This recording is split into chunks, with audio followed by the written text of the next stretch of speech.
제사장 나라와 백성이라는 제목으로 함께 말씀을 나누는데요.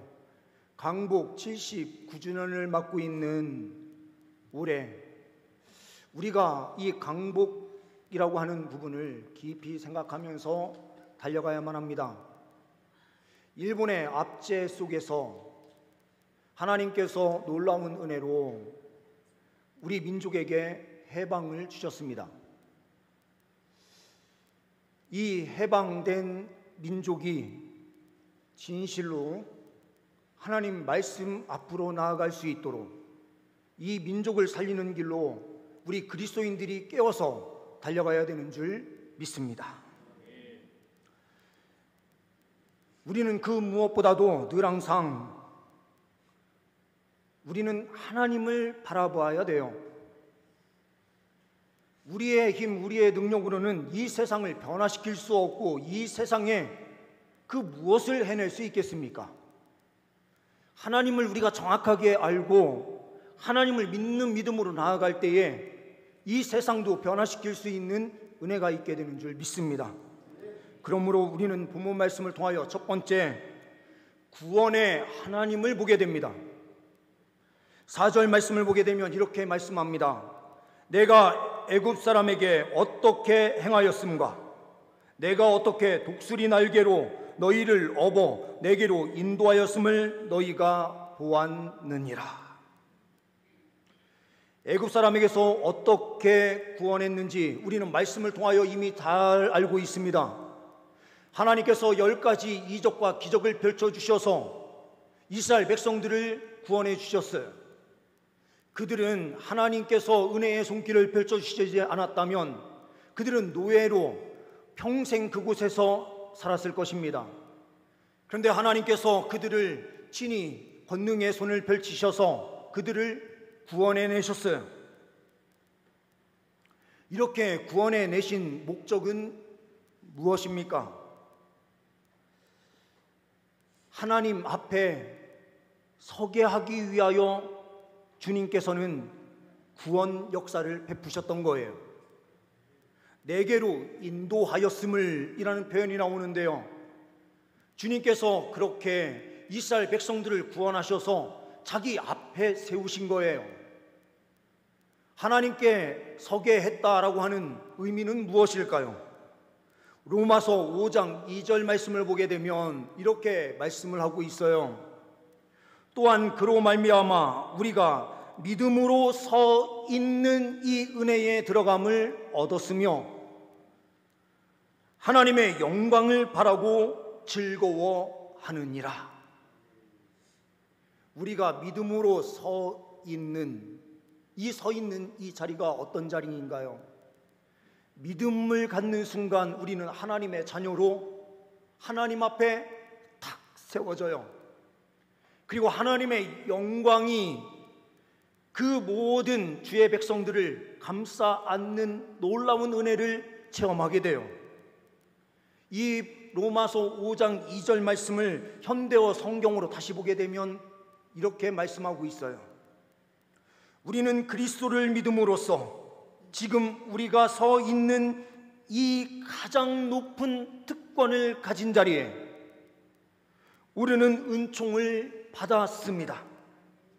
그리고 하나님께서 우리를 위해 행하실 모든 계획이 실제로 이루어져 나가는 것을 확신과 기쁨을 가지고 기다리고 있는 것입니다. 주님께서 하나님 백성들을 구원하셔서 하나님의 이 은혜의 영광 가운데 거하게 하시고 계신다라는 거예요. 인도 선교사님 한 분이 간증을 하시는 내용인데요, 인도 그 교회에 선교하는 교회 앞에 한 청년이 매번 왔다 갔다 그 주변은 도는데 교회 안에는 들어오지 않아요. 그렇게 뱅뱅 맴돌던 이 청년이 갑자기 눈병이 크게 나면서 병원을 찾아가요. 병원 가서 보니 독한 균이 눈에 들어가서 이게 잘못하면 시신경 쪽으로 들어가게 되면 이 다른 부분까지 큰 문제가 생길 수 있다, 이렇게 말하면서 이 안구를 제거해야 하는, 눈을 빼내는 수술을 해야 된다, 이렇게 이야기를 한 거예요. 이 청년이 이 이야기를 듣고 눈물을 흘리면서요, 어찌해야 될 바를 모르고 있는데 크리스찬인 한 옆에 있는 친구가 이 친구에게 가서 이렇게 이야기를 하는 것입니다. 우리 교회에 가서 하나님께 기도하자. 하나님께 기도하자. 이 어려운 일이 생기니까 그런지 몰라도요, 이 청년의 마음이 녹아서 교회에 나아가서 하나님 앞에 엎드려서요, 둘이 같이 기도를 하는데 처음에 기도가 나옵니까? 안 나오죠. 그냥 엎드렸어요. 그냥 엎드려서 기도를 하는 신용만 하고 있는데 하나님께서 하는 신용하는 그 기도 위에 은혜를 베풀어 주셔가지고요, 이 사람이 하나님 앞에 죄를 회개하기 시작했어요. 눈물을 펑펑 쏟았습니다. 눈물을 펑펑 쏟고요, 이제 수술을 받아야 되는 날이 다가와서 병원에 갔습니다. 그랬더니 병원에서 마지막 수술하기 전에 진료 다시 한번 해보겠습니다, 그래서 진료를 하게 되는데요, 진료한 결과 의사 깜짝 놀랐어요. 그 독한 균이 어느 순간인가 다 사라져 있는 거예요. 하나님께서요, 왜 이 청년에게 독한 그 균을 눈에 그렇게 들어가게 하셨을까? 영적인 눈을 밝히시기 위하여 하나님께서 그런 역사를 베푸셨던 거예요. 이 친구는 영적인 눈이 열려지는 순간 하나님의 그 큰 은혜가 얼마나 큰지를 체험하게 되는 거죠. 하나님께서요, 우리를 왜 구원하시는가? 하나님의 그 놀라운 은혜의 자리로 우리를 불러 세우셔서 하나님의 영광을 누리게 하시기 위함입니다. 하나님께서 이 나라 이 민족에 왜 일제강점기라고 하는 이런 국권이 침탈되는 상황을 하나님께서 허락하셨을까? 민족의 아픔을 품고 기독교인들이 깨어서 기도하게 하시기 위하여, 그리고 민족의 해방이 얼마나 큰 하나님의 은혜가 있는 과정인지를 직접적으로 체험시키기 위하여 하나님께서 주셨던 하나의 과정이었습니다. 하나님께서 진정한 강복이 무엇인지를 보게 하세요. 우리의 구원의 하나님은 우리가 도저히 빠져나올 수 없는 죄의 문제 속에서 우리를 구원하여 주심으로 놀라운 승리의 걸음을, 하나님의 그 구원의 은혜에 감사하며 달려가는 그 완전한 구원의 영광을 누리도록 하나님께서 함께 해 주시고 계신다라고 하는 사실을 우리는 잊어서는 안 됩니다. 우리는 참 자유를 누리고 있어요. 어찌할 수 없는 이 죄의 문제를 주님께서 해결하여 주셔서 영광의 자리에 세워주신 줄 믿습니다. 두 번째로는 주인이신 하나님이십니다. 5절 말씀을 보게 되면 이렇게 말씀하고 있습니다. 세계가 다 내게 속하였나니. 세계가 다 내게 속했다. 하나님은요, 한 지역에 머물러 계신 하나님이 아니에요. 하나님은 이 땅에도 계시고 미국에도 계시고 일본에도 계시고 어느 곳에도 다 계세요. 그래서 하나님께서 하나님의 방법으로 이 우주 질서를 움직이시고 하나님의 방법으로 인도하셔서 넘치는 은혜를 주시고 계시는데, 이스라엘 백성들에게 이렇게 말씀하시는 것입니다. 세계는 다 내게 속해 있는데 내가 특별히 너를 모든 민족 중에서 너를 내 소유로 삼게 되었다라고 주님께서 말씀하시는 거예요. 1981년에 한 분이 비싼 자동차를 하나를 구매하게 됐어요. 그렇게 갖고 싶었던 자동차 한 대를 비싸게 구매하니까요, 이 차가 얼마나 귀한지요. 아침에 일어나서 닦고요, 수시로 광내고요, 청소하고요, 얼마나 애지중지했는지 몰라요. 그런데 어느 날 바깥에 나와서 딱 보는데 깜짝 놀랐어요. 범퍼가요, 누군가 발을 팍 차서 그런지 몰라도요, 발자국이 딱 나 있는데 확 들어가 있는 거예요. 그런데 이거는 딱 봐도 자기 자녀인 칼튼이라는 아들이 있었는데 그 아들놈이 그러고 있는 거예요. 딱 그거예요. 그래서 이분이 화가 나가지고요, 이 자녀 이놈 한번 오기만 해봐라 그러면서요, 그냥 화를 그냥 분을 내려고 착 하고 있는데요, 하나님께서 마음을 주시더래요. 야, 네가 가지고 있는 그 자동차 네 건 줄 알아? 다 내 거야. 그리고 네가 화내려고 하는 그 아들도 네 건 줄 아냐? 아니야, 나의 소유야. 이렇게 말하는 순간이요, 아, 맞다. 이 모든 것은 하나님 것인데 왜 내가 내 것처럼 생각하면서 그렇게 살고 있었지? 이 생각을 한 거예요. 우리가요, 이러한 삶을 살아요. 자녀도 내 걸로 생각해요. 결혼한 자녀들, 우리 성도님들은 어떻게 대하시는지는 모르겠어요. 근데 우리 성도님들 소유 아니에요. 그리고 스라에 있는 자녀들, 아직 결혼하지 않았다라고 하더라도요, 그 자녀들 우리 거 아니에요. 그러니요, 우리가요, 그 자녀 때문에 슬퍼하고 울 이유 없어요. 하나님께 맡기면요, 하나님께서 100% 책임져 주세요. 그리고 우리 또한 마찬가지예요.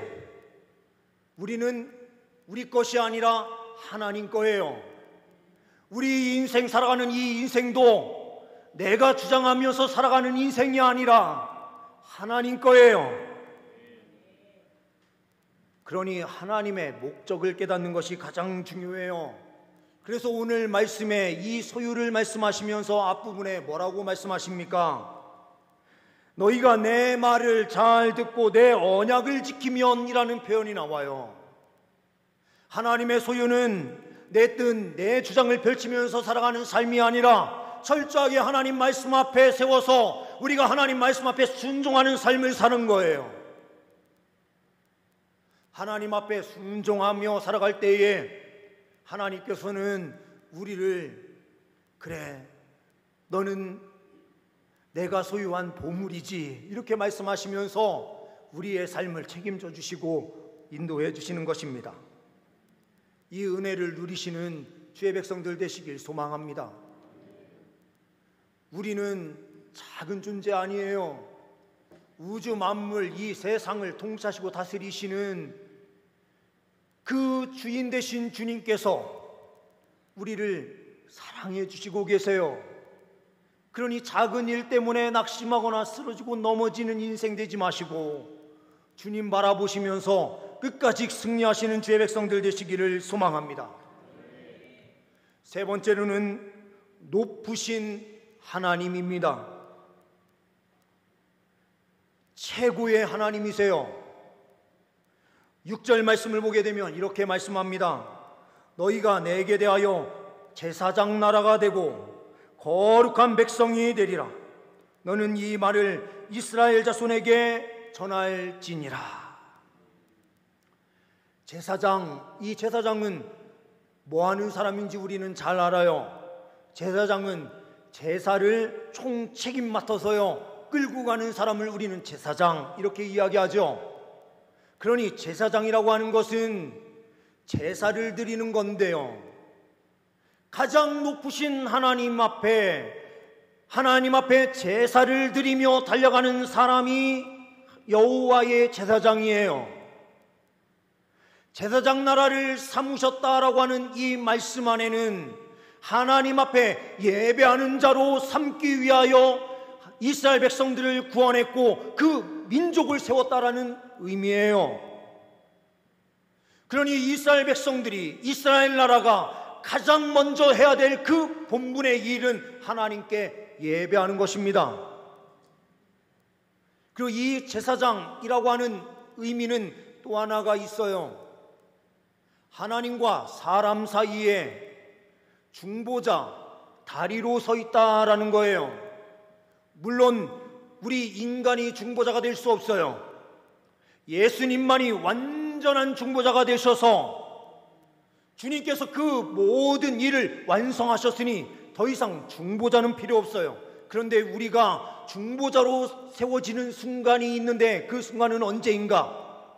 주님께서요 복음 전하는 자리에 우리를 중보자로 세우셔서 복음의 그 능력이 세상에 선포되어 많은 사람들이 주께로 돌아오도록 하신 거예요.